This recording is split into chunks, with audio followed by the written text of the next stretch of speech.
Hello viewers, welcome to my channel. இன்றைக்கி நான் chicken biryani குக்கரில் செய்ய போகிறேங்க. அதை நான் எப்படி செய்கிறேன்றதை உங்களுக்கு நான் காமிக்க போகிறேன். வாங்க. சிக்கன் 1/2 kgங்க. இது நான் மேரினேட் பண்ணி வச்சுக்கிறேன். ஃபஸ்ட்டு அதுக்கு 1 tablespoon ginger garlic paste இதோடு சேர்த்துக்கலாம்.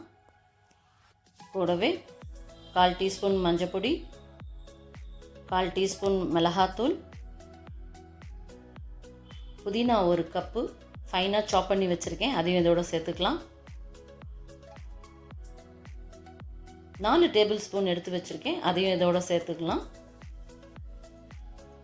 சிக்கனுக்கு இப்போ தேவையான உப்பு சேர்த்துக்கலாம். இது எல்லாத்தையும் நல்லா சிக்கனில் நல்லா பெசரி விட்டுக்கலாம். இது எல்லா மசாலா, புதினா, தயிர் எல்லாம் அந்த சிக்கனில் நல்லா போய் கோட் ஆடுற மாதிரி நல்லா கலந்து விட்டுக்கலாம். இது ஒரு 1/2 hour ஊற விடணுங்க. 1 டேபிள் ஸ்பூன் ஆயிலை விட்டு இதை ஒரு 1/2 hour ஊற விடலாம். இது ஊறினதுக்கப்புறம் ஸ்டவ்வில் குக்கரை வச்சு 3 டேபிள் ஸ்பூன் எண்ணெய் விட்டுக்கிறேன். கூடவே 4 டேபிள் ஸ்பூன் நெய் விட்டுக்கிறேன்.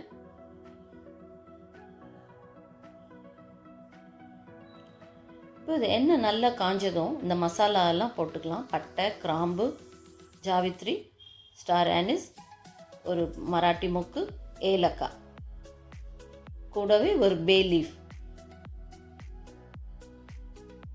இதெல்லாம் நல்லா மசாலா எல்லாம் எண்ணெயில் நல்லா பொரிய விட்டுடலாம். இது நல்லா பொரிஞ்சதும் ஒரு பெரிய வெங்காயம் நீல வாக்கில் கட் பண்ணி வச்சுருக்கேன், 2 பச்சை மிளகாய் கீறி வச்சுருக்கேன், அதையும் இதோட சேர்த்து நல்லா வதக்கி விட்டுக்கலாம். இப்போ அந்த மசாலாவோட இந்த வெங்காயம் நல்லா வதக்கி விடணும். நல்ல ஃபைனாக வதங்கணும். இது நல்லா ப்ரௌனாக ஆகிற வரைக்கும் வதக்கி விடணுங்க. இப்போ இந்த ஸ்டேஜில் நம்ம மேரினேட் பண்ணி வச்சுருக்கிற சிக்கனை ஆட் பண்ணிக்கலாம். இப்போ இந்த வெங்காயம் மசாலா எல்லாத்துலேயும் இந்த சிக்கன் நல்லா கிளறி விடுவோம். இப்போது இந்த சிக்கன் வேகிறதுக்கு ஒரு 1/2 டம்ளர் தண்ணி விட்டுக்கலாம். ஸோ இதுவும் ரைஸுக்கு கவுண்ட்டு தான் இந்த தண்ணி. ஸோ 1/2 டம்ளர் விட்டுருக்குறோம். இப்போது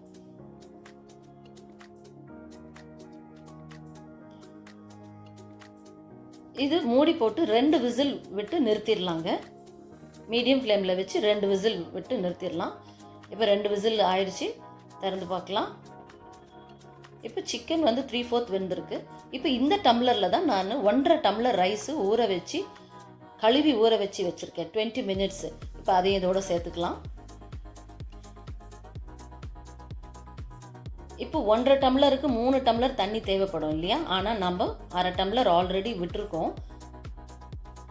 எக்ஸ்ட்ரா 20 மினிட்ஸ் வேறு ஊறி இருக்கிறதுனால 2 டம்ளர் தான் விட போகிறோம். ஸோ ஆல்ரெடி 1/2 போயிடுச்சு, இப்போ 2 டம்ளர் தான் விட போகிறோம். பிரியாணிக்கு தேவையான உப்பு சேர்த்தாச்சு, கொத்தமல்லி தழை ஒரு பிடி போட்டாச்சு.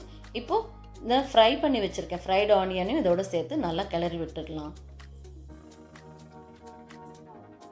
நான் இப்போ 2 டம்ளர் தண்ணி விட போகிறேன் ரைஸுக்கு.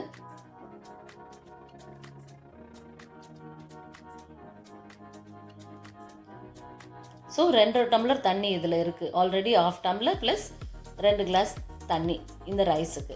இப்போ இதை மீடியம் ஃப்ளேமில் வச்சு மூடி போட்டு 2 விசில் விட்டு நிறுத்திடலாங்க.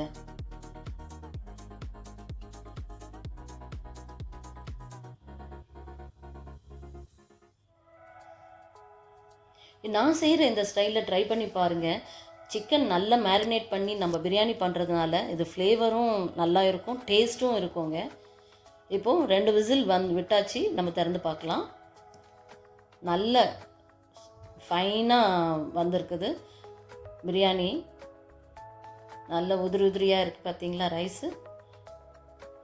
நான் செஞ்ச இந்த ஸ்டைலை நீங்களும் ட்ரை பண்ணி பார்த்து உங்கள் ஃபீட்பேக் கொடுங்க. இது வரைக்கும் இந்த வீடியோ பார்த்த அனைத்து உள்ளங்களுக்கும் நன்றி. இந்த வீடியோ உங்களுக்கு பிடிச்சிருந்ததுன்னா லைக் பண்ணுங்கள், ஷேர் பண்ணுங்கள். இது வரைக்கும் சப்ஸ்கிரைப் பண்ணாதவங்க சப்ஸ்கிரைப் பண்ணிவிடுங்க.